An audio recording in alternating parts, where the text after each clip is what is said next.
మిత్రులకు అందరికీ నమస్కారం. నేను ఎక్కువసేపు మాట్లాడాల్సి సార్, కేవలం 4 పాయింట్లు చెప్తా. ఒక పోలీసుగా నాకు జరిగినటువంటి అనుభవంలో నేను ఎదుర్కొన్నటువంటి సమస్యలు, నెక్స్ట్ ఎలా ఎదుర్కోవాలనే సమస్యల గురించి చెప్తా. మొదటిగా వచ్చేసి సైబర్ క్రైమ్లో నేను వచ్చేసి ఇంతకుముందు రక్షణలో డ్రైవర్గా పనిచేస్తున్నాను సార్.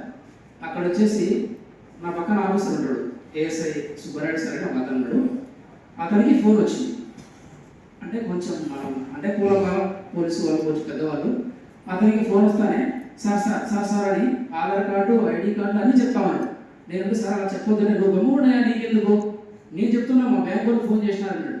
ఇమీడియట్లీగా అతని ఫోన్ నేను లాక్కొని హిందీలో కొంచెం 2 మాటలు మాట్లాడాలని సరే పెట్టేసాడు. అతని అకౌంట్లో 4,50,000 ఉంది అప్పటికి. సో నాకు తెలిసిన వరకు నేను కొంచెం సేవ్ చేసిన. అలానే అదే కాకుండా ఇంకా ఈ కాలం ఇప్పుడు ప్రస్తుత సమాజంలో వచ్చేసి చాలామంది టీచర్స్, పోలీసులు, ఎంతోమంది విద్యావేత్తలు అందరూ కూడా సైబర్ క్రైమ్కు వలసి చాలామంది డబ్బు పోగొట్టుకుంటున్నారు.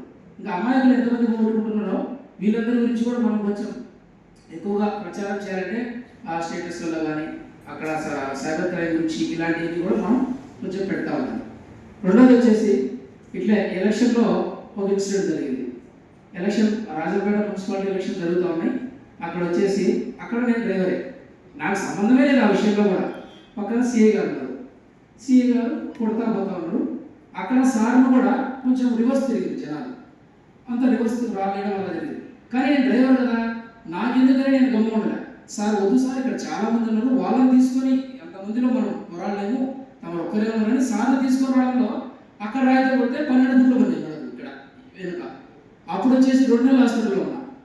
అంటే ఇలా కొన్ని కష్టమైనటువంటి పరిస్థితుల్లో కూడా మనం భయపడకుండా ముందుకేస్తూ ఉండాలి. ఎగ్జాంపుల్ నిన్న కాక మొన్న మా అమ్మగారిని తీసుకొని వచ్చిన హాస్పిటల్ కానీ ఆమెను కూడా నేను సరిగ్గా చూపించుకోలేకపోయినా. రోల్ కాల్ ఉంటాయి, ఆ డ్యూటీ ఈ డ్యూటీ. నిన్న ఉదయం నేను ఖైదీని తీసుకొని తిరుపతి పోతే మా నాన్నకన్నా ఎక్కువ చూపించిన అతన్ని 18 టెస్టులు చేయించిన, రాత్రి 9 గంటలకు వచ్చిన.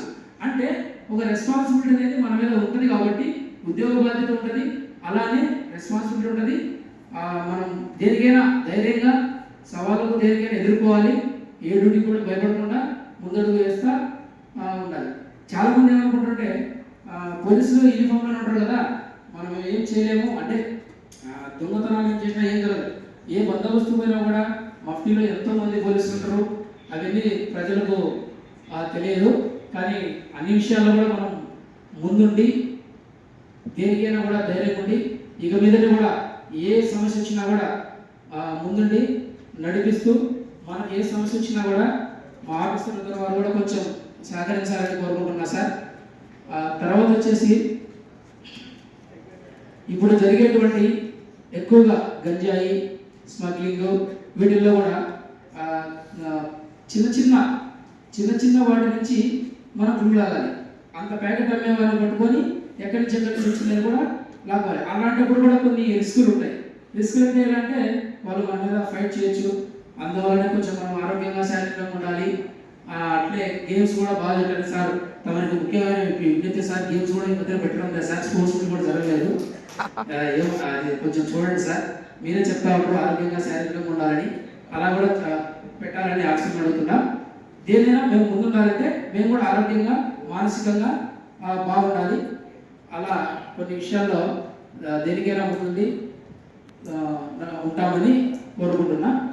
ఏం జరిగినా కూడా నెక్స్ట్ మా ప్రాణాన్ని త్యాగంగా అర్పించి ముందుకు వేస్తామని సెలవు తీసుకుంటున్నాం.